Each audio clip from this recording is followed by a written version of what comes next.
성경 낭독하겠습니다. 로마서 8장 18절부터 30절까지입니다.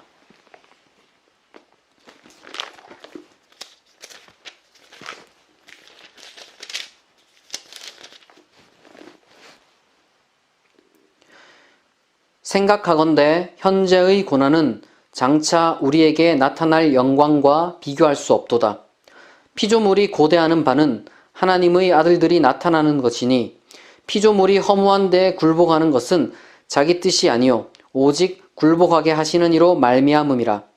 그 바라는 것은 피조물도 썩어짐의 종노릇한 데서 해방되어 하나님의 자녀들의 영광의 자유에 이르는 것이니라. 피조물이 다 이제까지 함께 탄식하며 함께 고통을 겪고 있는 것을 우리가 아느니라. 그뿐 아니라 또한 우리 곧 성령의 처음 익은 열매를 받은 우리까지도 속으로 탄식하여 양자될 것 곧 우리 몸의 속량을 기다리느니라. 우리가 소망으로 구원을 얻었음에 보이는 소망이 소망이 아니니 보는 것을 누가 바라리요. 만일 우리가 보지 못하는 것을 바라면 참음으로 기다릴지니라. 이와 같이 성령도 우리의 연약함을 도우시나니 우리는 마땅히 기도할 바를 알지 못하나 오직 성령이 말할 수 없는 탄식으로 우리를 위하여 친히 간구하시느니라. 마음을 살피시는 이가 성령의 생각을 아시나니 이는 성령이 하나님의 뜻대로 성도를 위하여 간구하심이니라.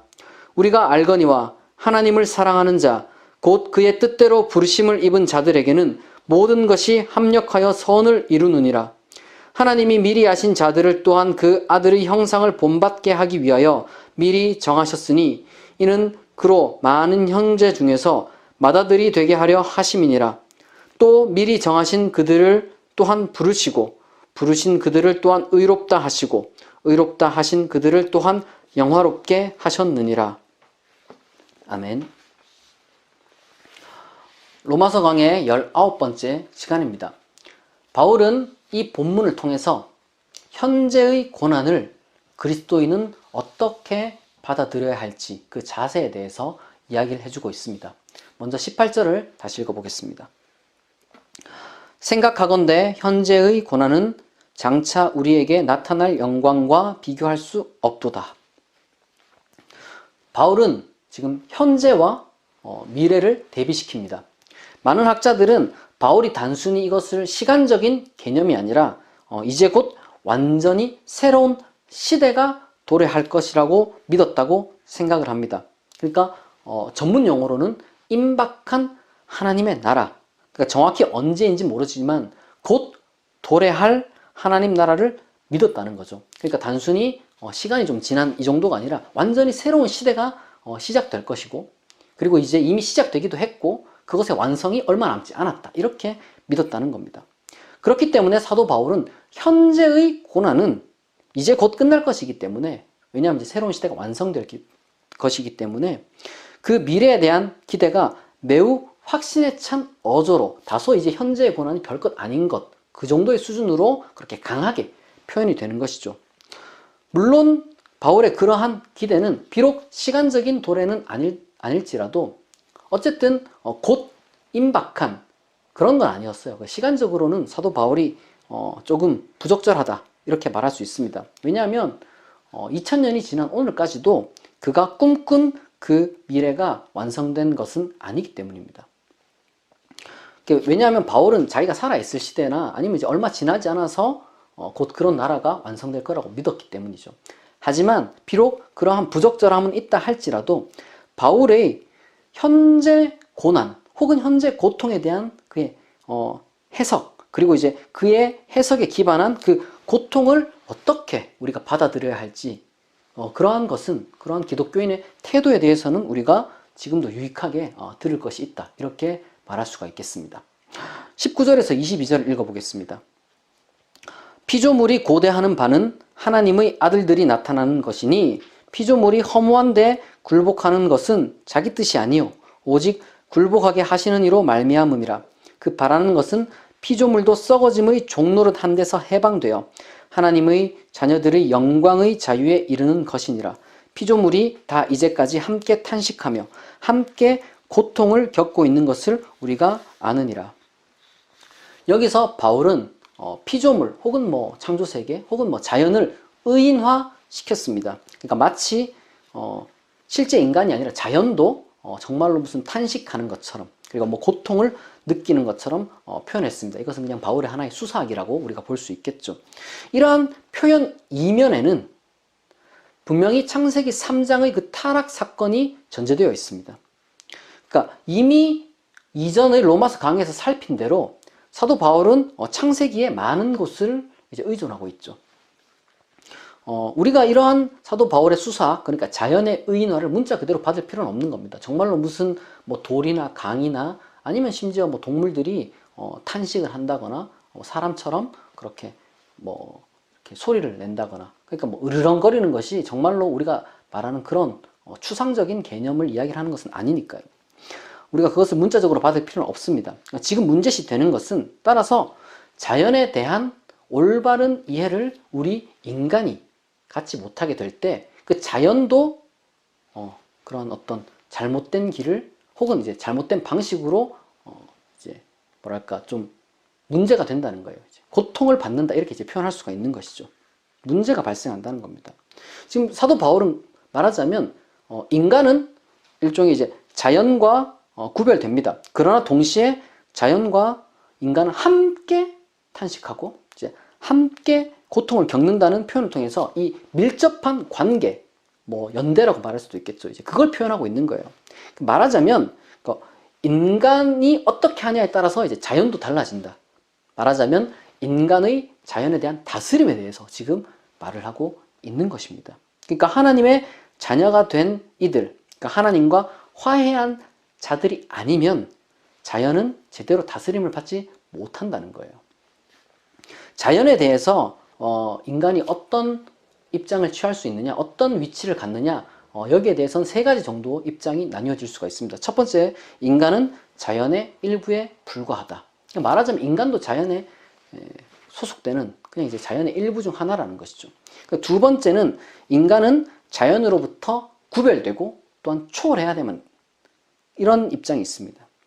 그리고 셋째, 이 두 가지 입장, 양극단을 어떻게 보면 조화를 이룬 것인데, 인간은 자연의 일부이긴 하지만 자연을 넘어서는 존재고, 그로 인해서 자연으로부터 멀어지고 뭐 자연과 이제 동떨어져 지내는 것이 아니라 오히려 자연을 돌보아야 한다. 이런 입장이 있을 수 있습니다. 첫 번째 입장을 우리는 자연주의 내지는 뭐 물질주의라고 할 수도 있겠죠. 그리고 두 번째 입장을 신비주의라고 할 수 있겠습니다. 그리고 세 번째 입장을 우리가 기독교인의 입장, 이렇게 말을 할 수 있을 겁니다. 물론 이제 첫 번째 입장과 두 번째 입장에 대해서 제가 그런 식으로 명칭을 붙인 것은 임의적인 것이고, 또한 그 두 가지에 대해서는 제가 굳이 어떤 가치 평가를 하지 않겠습니다. 중요한 것은 세 번째 입장, 기독교의 입장에 우리가 이제 집중하자는 거예요. 인간은 자연의 일부는 맞지만 기독교 신앙에 의하면 인간은 또한 하나님의 형상대로 지음받은 존재고, 또한 하나님의 자녀가 된 자들은 특별히 세계를 창조하신 그 하나님의 뜻에 맞게 자연을 돌보고 다스릴 그러한 책임이 있습니다.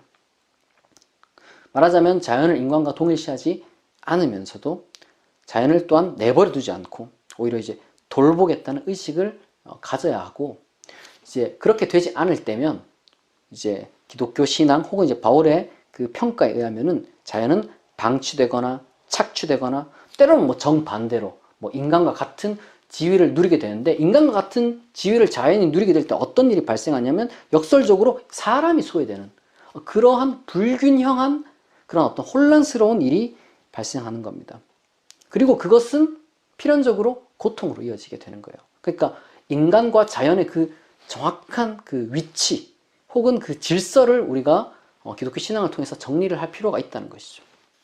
바울에 의하면은 현재의 고난, 우리가 겪는 그 현재의 고난이나 혹은 고통을 다루는 첫 번째 그 방식은 이제 하나님과 화해한 자들, 그러니까 하나님의 자녀 되었다, 이런 어떤 의식을 가진 사람들이 그러한 생각을 가지고 믿음을 가지고 자연을 대한 그러한 태도를 가질 때 이 고통을 다룰 수 있다, 이렇게 지금 말을 하고 있는 겁니다. 계속해서 반복해서 말씀드리는 것 같지만 자연은 결코 우리의 전부가 아니고 또한 자연에 갇힌 것이 우리 인류의 운명의 전부가 아닙니다. 그러니까 자연의 일부다. 여기서 끝나는 게 아니라는 거예요. 지금까지 우리 인류 역사를 살펴보면 혹독한 자연과 더불어서 살면서 사람은 많은 고통을 겪었습니다.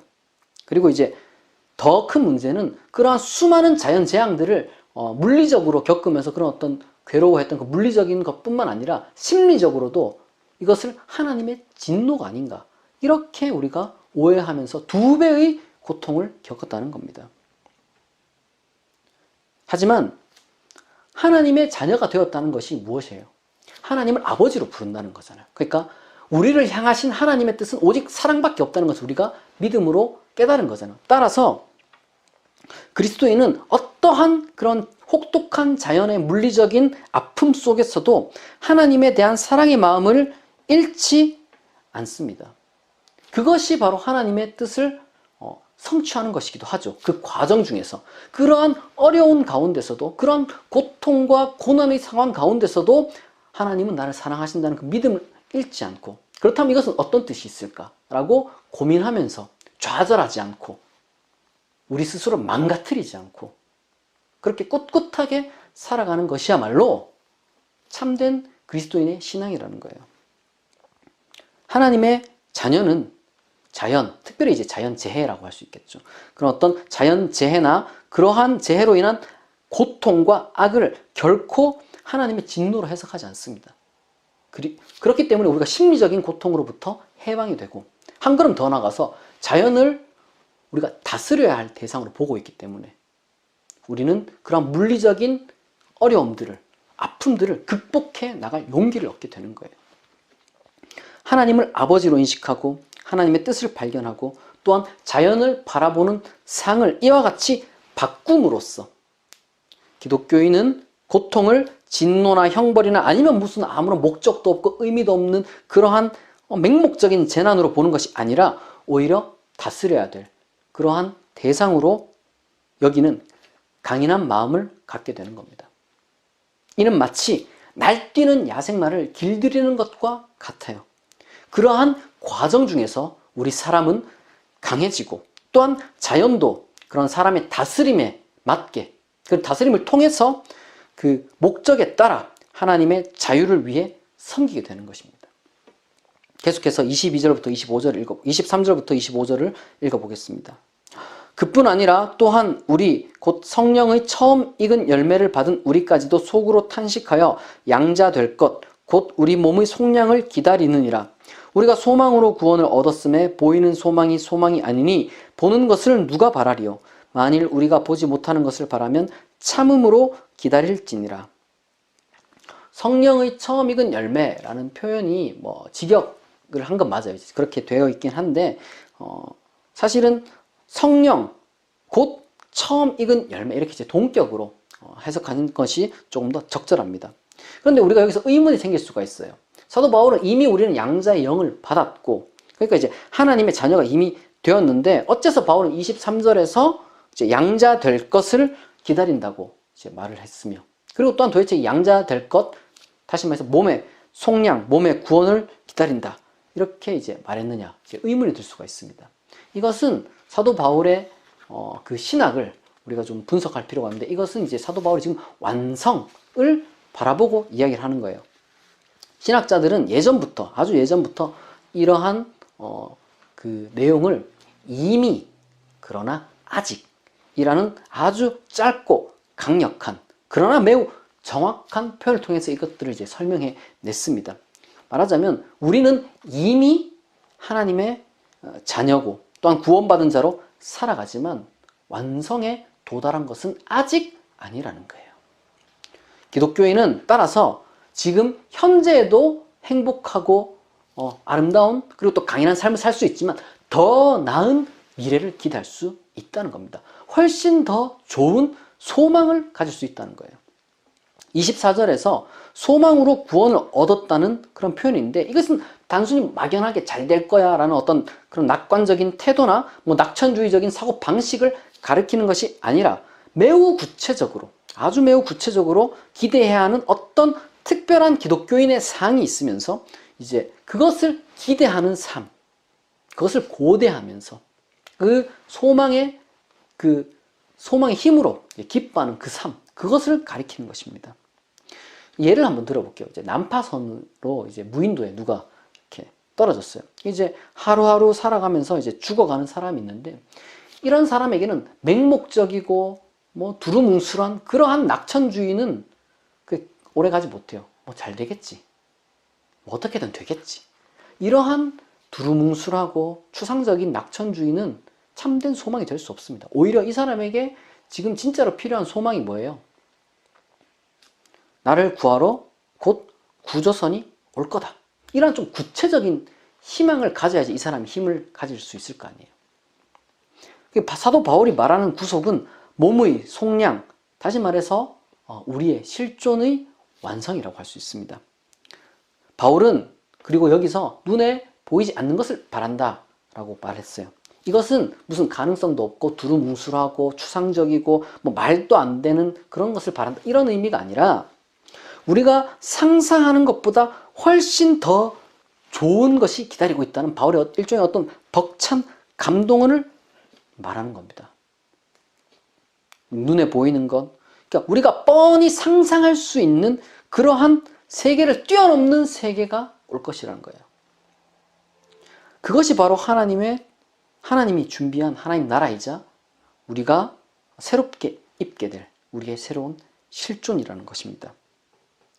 쉽게 말하자면 우리 기독교인은 분명히 구체적인 하나님 나라를 소망을 합니다. 하지만 그 소망하는 그 하나님 나라가 구체적으로 우리가 상상하는 그 무엇보다 훨씬 더 그 이상의 완전하고 선하고 행복한 그러한 나라일 것이라고, 그러한 삶이 우리를 기다리고 있다고 이제 믿고 기대하고 살아가는 거예요. 그게 기독교인의 소망입니다. 그리고 바로 그 소망을 통해서 현재의 고통을 인내할 수 있게 되는 겁니다.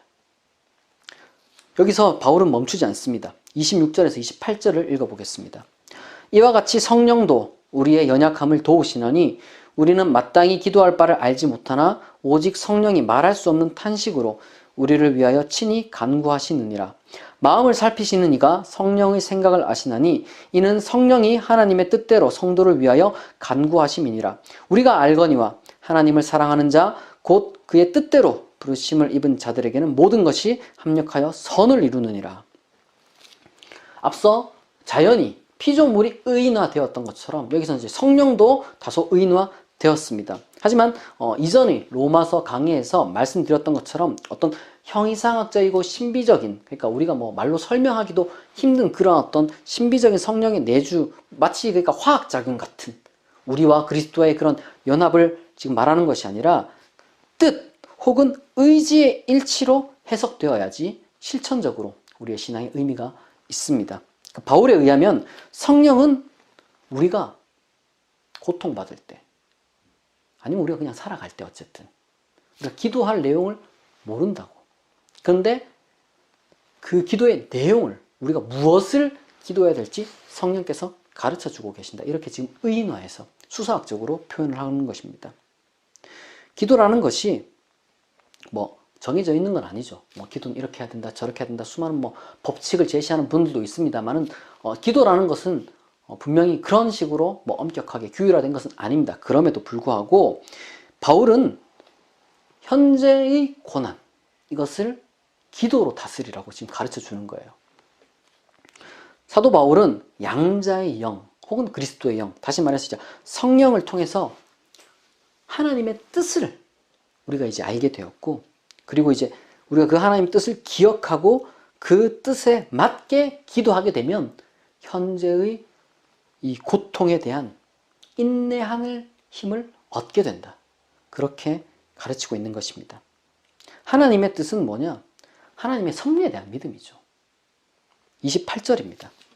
우리가 알거니와 하나님을 사랑하는 자 곧 그의 뜻대로 부르심을 입은 자들에게는 모든 것이 합력하여 선을 이루느니라. 모든 것, 판타. 이 안에는 좋은 일, 뭐 일상 이런 것뿐만 아니라 사실상 현재의 고통이 가장 크게 자리 잡고 있죠. 지금 문맥상 바울이 말하는 모든 것은 무슨 그런 중립적인 전체라기보다 사실상 그 어떤 고통이라 할지라도 이게 지금 함축되어 있는 거예요. 말하자면 그 어떤 고통이라 할지라도 그것이 하나님의 섭리에 따라서 선을 향해 나아가고 있다. 그런 믿음을 갖고 그게 하나님의 뜻이다. 하나님의 뜻은 분명히 선을 향해 가고 있다. 내 인생은 무슨 잘못 엇나간 것도 아니고 뭐 문제가 있는 게 아니라 분명히 지금 제대로 나아가고 있다. 하나님의 완벽한 선을 향해 나의 행복을 향해 하나님께서 예비하신 나의 온전한 행복을 향해 지금 나아가고 있는 길이다. 이런 섭리에 대한 믿음을 가지고 기도를 하게 되면 우리는 인내할 수 있는 힘을 얻는 거예요. 따라서 기독교인은 성령의 그리스도의 영이잖아요. 그러니까 기도할 때 어떻게 기도하느냐?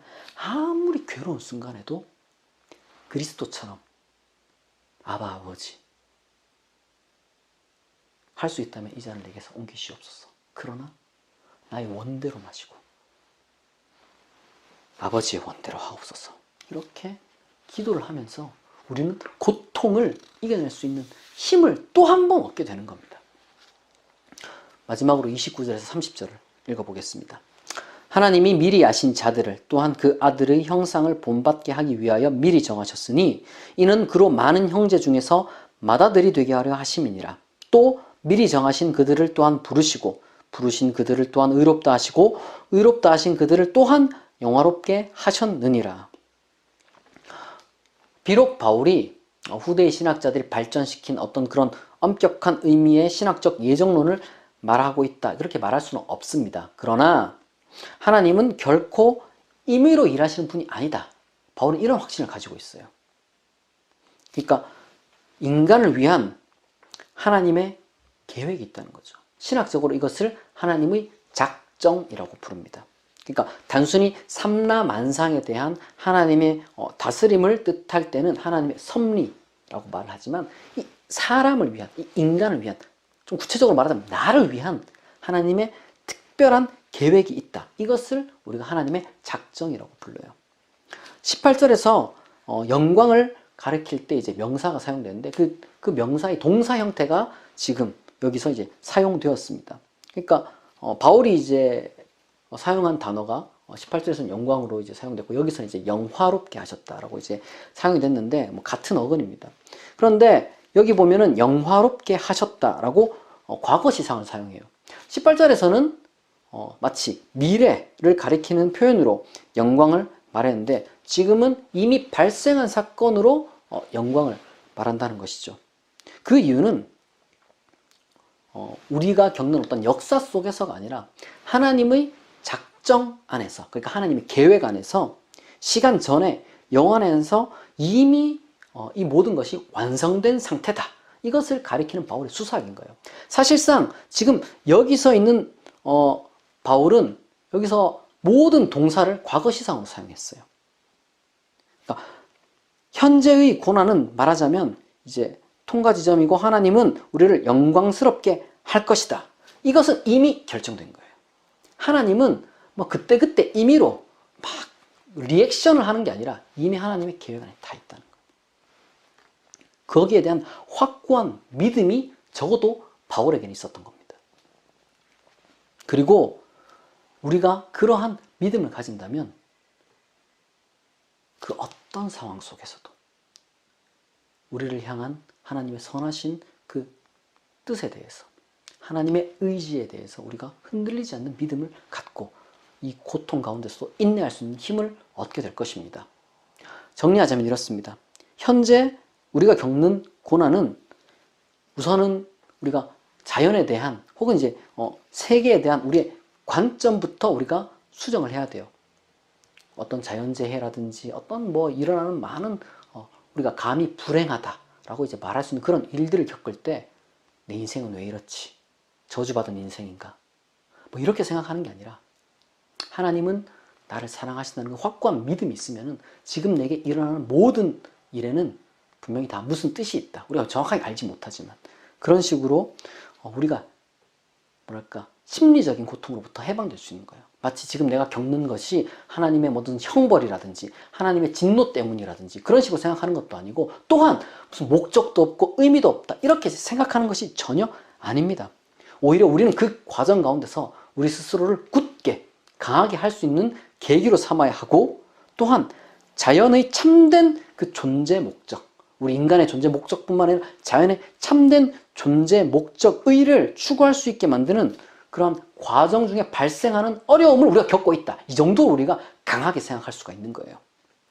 또한 그 모든 과정 중에 발생하는 일들에 대해서 우리가 그냥 어려움으로 표현하기에는 너무 심한 일들이 분명히 많이 일어납니다.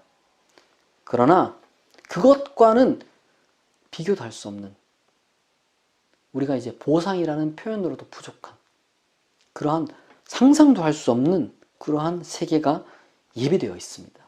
기독교회는 그런 또한 소망을 갖는 것이죠. 말하자면 그 과정 중에서 그 어떤 미래에 대한 하나님께서 예비하신 그 하나님의 완벽한, 하나님의 그 준비하신 그 나라, 하나님께서 예비하신 그 세상, 새로운 실존을 우리가 이제 소망하면서 인내하고, 그것에서 끝나는 것이 아니라 한 걸음 더 나아가서 우리가 기도를 통해서, 기도함을 통해서 인내의 힘을 우리가 더 기를 수가 있게 되는 것입니다. 기독교인은 이 모든 실천을 그냥 아무렇게나 그냥 내 마음대로 생각하는 것이 아니라 하나님의 작정에 대한 그 믿음 안에 견고히 뿌리 박습니다. 여러분, 사실 살아가는 게 진짜 힘들어요. 사는 게 쉬운 게 아니에요. 고민 없는 사람, 고통 없는 사람 아무도 없습니다. 때로는 어떻게 이런 일이 일어나냐, 도대체 왜 이런 일이 일어나냐, 이렇게 여러분 생각할 수도 있어요. 하지만 그 힘겨운 과정 속에서도 여러분 하나님 바라보시고, 그리고 또한 기도하며 인내하며 마침내 여러분 이겨내는 모두가 되시기를 진심으로 축복합니다. 기도하겠습니다. 자비하신 하나님 아버지, 우리가 이 세계 가운데 하나님의 형상으로 지음받은 특별한 존재임을 깨닫고, 또한 하나님의 자녀가 되어서 아버지가 창조하신 자연을 잘 다스리고 고통 가운데서도 희망 잃지 않고 기도하고 인내하며 살아갈 수 있는 강한 우리가 되게 하옵소서.